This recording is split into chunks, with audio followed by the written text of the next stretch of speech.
volta ao segundo bloco do Antenados, na geral, estamos entendendo sofrimento à luz da Bíblia, quais são as suas interpretações. Claro que no início, e acho que isso é uma visão muito, eu não vou dizer espiritual, mas de pessoas de igreja, a gente sempre leva sofrimento como talvez um resultado de alguma escolha errada, um pecado, ou às vezes falta de fé. Teologias, linhas teológicas inteiras foram criadas em cima disso, né? Pare de sofrer, porque se você estiver sofrendo é por escolha própria sua, por falta de fé ou porque você está em pecado. Isso pode ser aceitável, mas se a gente limitar o sofrimento a só essas duas coisas, falta de fé e, vamos lá, e resultado de pecado, é muito perigoso. A gente tem visto coisas perigosíssimas criadas em cima dessas duas vertentes. Claro que eu vou passar para o pastor Carlos falar um pouquinho aqui. Eu acho que ele vai discordar de todo mundo aqui, não tô brincando. Mas, pastor Carlos, como é que você está enxergando todo esse debate e para onde ele está indo? A gente está falando sobre sofrimento, resultado de pecado e às vezes falta de fé. E aí a gente pode até abordar, a gente tocou aqui em Jó. Pecado, falta de fé, o que foi? Tem algumas coisas que a gente não consegue nem explicar porque as pessoas sofrem de fato, né? É verdade. André, é importante nós nos remetermos um pouco à vida de Jesus e entendermos que quando Jesus foi para a cruz, apesar dele já ter anteriormente declarado aos discípulos que ele iria morrer, ver o líder deles na cruz foi muito difícil. Ver Jesus na cruz, eu acredito que eles deveriam, naquele momento, pensar o seguinte: a qualquer momento ele vai sair dali. Se ele ressuscitou mortos, se ele curou pessoas, se ele andou sobre as águas, ele fez coisas sobrenaturais, ele não vai sair dessa cruz? Ele vai sair dessa cruz. Mas eles acabaram percebendo que ele não sairia daquela cruz.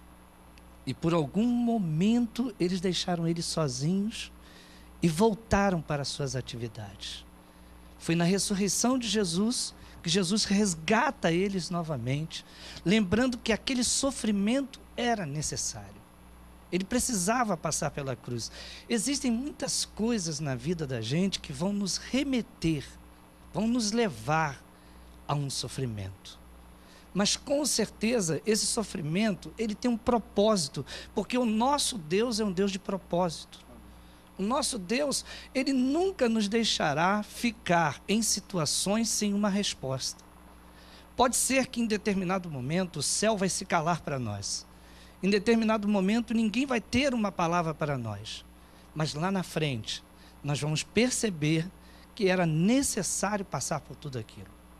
Aquilo ali iria gerar para nós o que Cristo gerou para nós. A igreja primitiva, ela começou tendo como exemplo o sofrimento de Cristo na cruz. Por isso eles não desanimaram. Por isso eles não desistiram. Pastor, eu acredito, André, que sofrimento é uma ferramenta de Deus para agregar valores aos seus filhos. Tá? Então, tem valores que serão depositados na nossa vida através do sofrimento. A perspectiva que eu tenho a respeito da vida de Jó é a seguinte: olha, meu filho está me dando tanta alegria que eu tenho que abençoá-lo, ele com uma bênção que ele ainda não recebeu. Satanás, vem cá, observaste tu meu servo Jó, quem me compraz? Quem incita Satanás é Deus. Ou não? Mas é o que Deus chama fez. pra briga. De onde tu vens? Vem cá, Deus promove aquilo ali. Claro, mas até o acusador dos nossos irmãos, o nosso acusador, não tinha acusado Jó até aquele momento? Então Deus chama a atenção dele, porque Deus queria dar a Jó o que ele ainda não possuía. E isso a gente encontra no capítulo 42.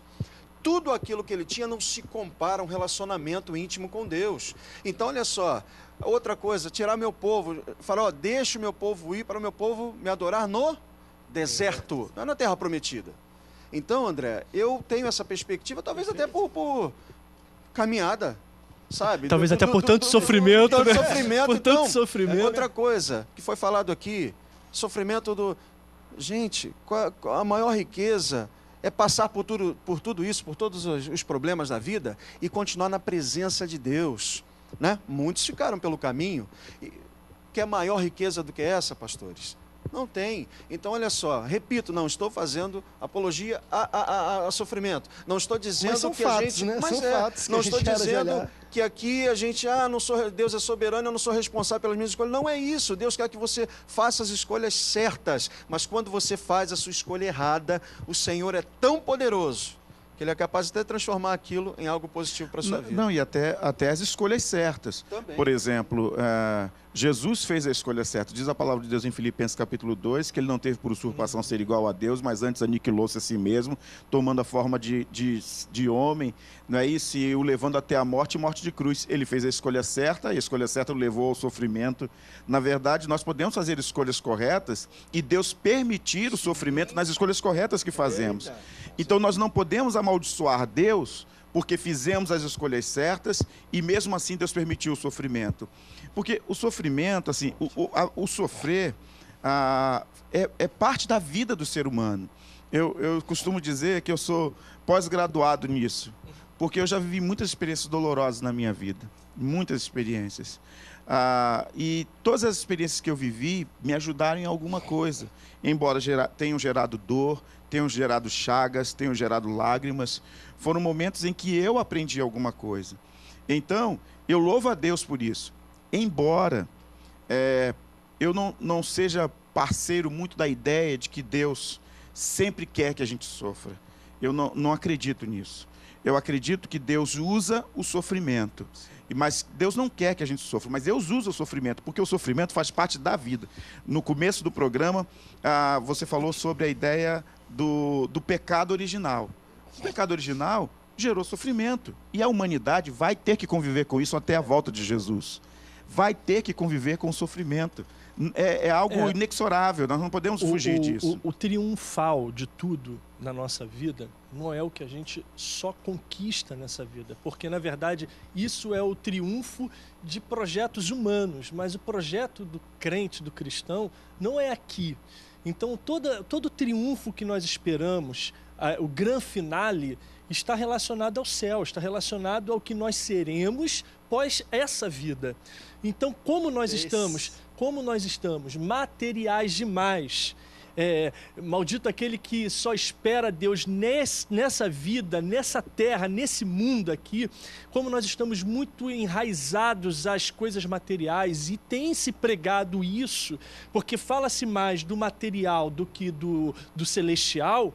As pessoas estão se acostumando,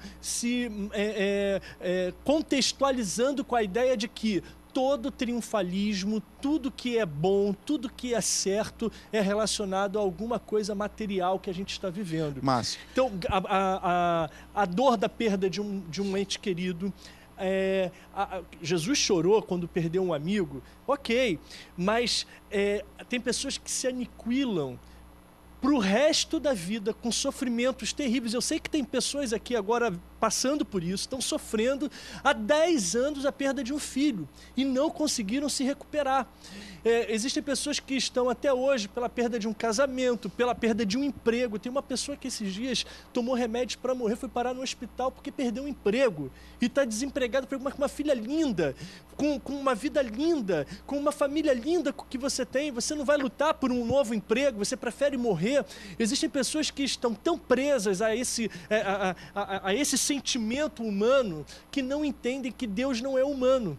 Então, e aí é o grande problema, enquanto não for aprovado nessa prova, enquanto não vencer as etapas dessa dor, desse sofrer, vão continuar sofrendo.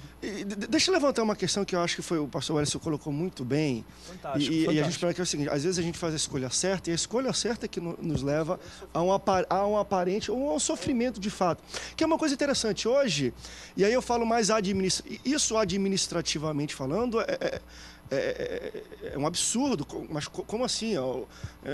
Enfim, a escolha certa te leva a um bom resultado. Porque hoje, querendo ou não, a gente meio que também inverteu a maneira de olharmos uma boa escolha. Hoje, a boa escolha é aquela que traz a melhor consequência. Então, nós não julgamos uma escolha como boa ou ruim pela ética da escolha em si, mas pela sua consequência. Então, ela deu um resultado que aumentou a igreja. Vamos trazer para o dia a dia, às vezes, de igreja. Poxa, aumentou o número de pessoas na igreja, então aquela decisão que eu fiz, aquilo foi uma boa decisão. E às vezes não. Às vezes uma má decisão é o que atrai pessoas para a igreja. Às vezes uma boa decisão, uma boa palavra é aquilo que vai confrontar as pessoas. Então hoje nós julgamos o que é uma boa escolha pela sua consequência, não pela escolha em si. O cara tem Então, dinheiro, vou escolher o cara do dinheiro. E por isso que eu acho que... Vou escolher aquele cara porque ele tem bastante dinheiro e vai me dar uma boa vida. Qual vai dar o melhor monstro. resultado? É esse o melhor resultado? Então a melhor escolha é o que vai me levar a esse resultado. A gente começa a escolha pelo resultado que ela vai trazer e não... André, é um pensamento tipo, inverso. fim justifica os É um meios. pensamento inverso. André, O fim justifica os meios. Eu acredito também que existem sofrimentos anunciados. Vamos apimentar um pouquinho, né? A grande verdade é que nós que estamos muitas das vezes em gabinetes pastorais, dando orientações dentro da igreja, existem situações que são bem claras. Nós olhamos e falamos, vai dar errado. Não tem como dar certo. Entendeu? E aí, lá na frente, aquela pessoa que não nos ouviu, que não entendeu aquilo que nós estávamos passando, entra dentro da igreja desesperada, nos procurando, dizendo, tá tudo errado, eu errei, vou ter que acabar. Por exemplo, um exemplo clássico aqui, relacionamento, casamento. Eita. Você está entendendo? Muitas situações aí, a nível de matrimônio, que coisas assim anunciadas, tá na cara. Está na tua frente, aquilo não vai dar certo, não tem como dar certo. Você está entendendo? E você orienta, fala, e daqui a 3 meses você está fazendo casamento. Entendeu? Os tempos, né, pastor? Hoje as pessoas têm dificuldade de esperar, André. Hoje a geração fast food, é tudo muito rápido. Então, você vai pelo prazer momentâneo, imediato, rápido, para poder resolver uma deficiência, uma vontade. E aí depois vem o sofrimento, a consequência. Mas, Omar, sabe qual é o problema? Porque nós que somos a igreja, a gente não está sendo influenciado pelo Espírito de Deus. A gente está sendo conduzido por esse mundo, pelos valores desse mundo. Então, esses padrões que a gente se depara dentro das igrejas é o grande problema. Por exemplo, você está pontuando coisas reais que nós vivemos no dia a dia, mas que não é o padrão para caminhar, né? Como igreja que eu estou dizendo. Então, por exemplo, pega os 70 que foram enviados pelo Senhor, todos foram martirizados, todos eles. Olha só que interessante. Vamos pro break, daqui a pouco a gente volta depois nisso. Você ainda vem. Vamos voltar nisso. Enfim, Deus me segura, eu tô falando algumas coisas, mas eu não posso falar aqui não. Mas enfim, depois a gente pare de sofrer. Vamos entender esse sofrimento. Vamos entender esse sofrimento. Após a morte, vida eterna com Deus, porque a gente troca muitas vezes, às vezes uma vida eterna de bonança por bonança na terra. E Deus, ele vê, Deus tem o medo. Deus prefere que a gente sofra aqui para não ter sofrimento eterno. Mas muitas pessoas preferem ter vida boa aqui, estão nem aí para a vida eterna. Então isso é uma coisa muito interessante também. Quando a Bíblia fala um pouco sobre escolha, sobre sofrimento, ela não fala da minha vida terrena apenas. Ela está falando no todo, espero eu. Por isso que é interessante. Eu prefiro sofrer aqui, meu irmão, que eu sofra, que eu seja... Enfim, como falo, uma música que mandaram uma vez, um CDzinho do irmãozinho. Crente é que nem omelete. Quanto mais bate, mais cresce. Prefiro que seja assim para ter uma bonança eterna do que ter tudo aqui e não ter enfim, sofrer pela eternidade. Mas vamos para um rápido break. Daqui a pouco a gente vai falar um pouco sobre esse conceito, porque quando a gente coloca a vida eterna dentro do game, aí a gente entende sofrimento de outra maneira. E eu também quero trazer aqui o nosso debate. Mas vem aqui, essa questão de sofrimento hereditário. Meu avô, bisavô, ele fez a escolha errada e até hoje eu sofro. É uma coisa espiritual que se quebra, é uma coisa de atitude que quebra. Como é que é isso? Vamos para o rápido intervalo, daqui a pouco a gente volta. Não sai daí, Mantenados, volta.